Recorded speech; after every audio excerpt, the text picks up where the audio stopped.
গোপালগঞ্জের সবশেষ অবস্থা জানাতে আমাদের সঙ্গে সেখান থেকে যুক্ত হয়েছেন আজহার লিমন।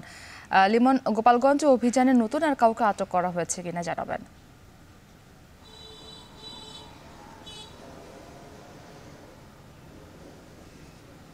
মুক্তি গেল রাতভর পুলিশ এবং যৌথ বাহিনী অর্থাৎ নিরাপত্তা বাহিনীর বিভিন্ন সংস্থা মিলে রাতভর অভিযান চালিয়েছে এবং আমি খোঁজ নিয়ে দেখলাম এই গোপালগঞ্জ যে সদর থানা সেখানেই অন্তত ৩০ জনকে আটক করা হয়েছে।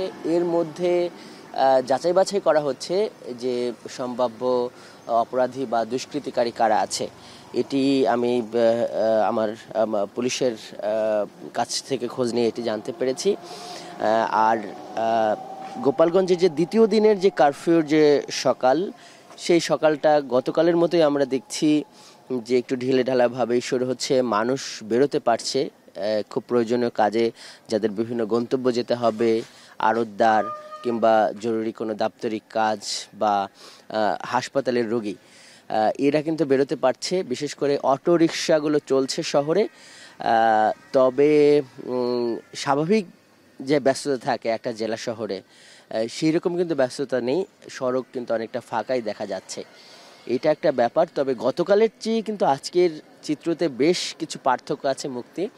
বিশেষ করে গতকাল এই যে আমরা এখন যেখানে দাঁড়িয়ে আছি, এই জেলা পরিষদ এলাকা, এই পুলিশ অফিসার্স মেস, এই এলাকার বা এই সড়কগুলো কিন্তু বিধ্বস্ত ছিল। বিশেষ করে এই সমস্ত এলাকা ঘিরেই গেল পরশু সংঘাত তৈরি হয়েছিল। এই এনসিপির যে সমাবেশটি, সেটি কিন্তু এখান থেকে অল্প কিছু দূরত্বেই পৌর মঞ্চে বা পার্কে অনুষ্ঠিত হয়েছিল এবং সেখানে কিন্তু আওয়ামী লীগ এবং নিষিদ্ধ ঘোষিত ছাত্রলীগের নেতাকর্মীরা দফায় দফায় হামলা চালায় এবং সেই হামলা চালানোর পর এনসিপির নেতাকর্মীদের উদ্ধার করতে গেলে একটা সহিংস পরিস্থিতি তৈরি হয়। তো এই পরিস্থিতিতে যে একটা উত্তেজনকর অবস্থা বিরাজ করছিল এই গোপালগঞ্জে, সেটি থেকে একটা স্বাভাবিক অবস্থায় নিয়ে আসতেই মূলত আইন শৃঙ্খলা রক্ষা বাহিনী, এই স্থানীয় প্রশাসন, তারা এই শহরে গতকাল 22 ঘন্টার কারফিউ ডেকেছিল এবং যেটির মেয়াদ গতকাল সন্ধ্যা 6টায় শেষ হবার পর আবার কিন্তু কারফিউ ডাকে। তো এই কারফিউ জারির যে বিষয়টা, সেখানে আমরা দেখতে পাচ্ছি যে সরকারের পক্ষ থেকে বলা হচ্ছে যে অনির্দিষ্ট কারফিউ চলবে পরবর্তী নির্দেশ না দেওয়া পর্যন্ত। কিন্তু সকাল 11টা থেকে দুপুর 2টা পর্যন্ত এই মাঝখানের এই 3 ঘন্টা কারফিউ শিথিল থাকবে। তো ওই সময়ের মধ্যে মানুষজন তার প্রয়োজনীয় কাজকর্ম সারতে পারবেন।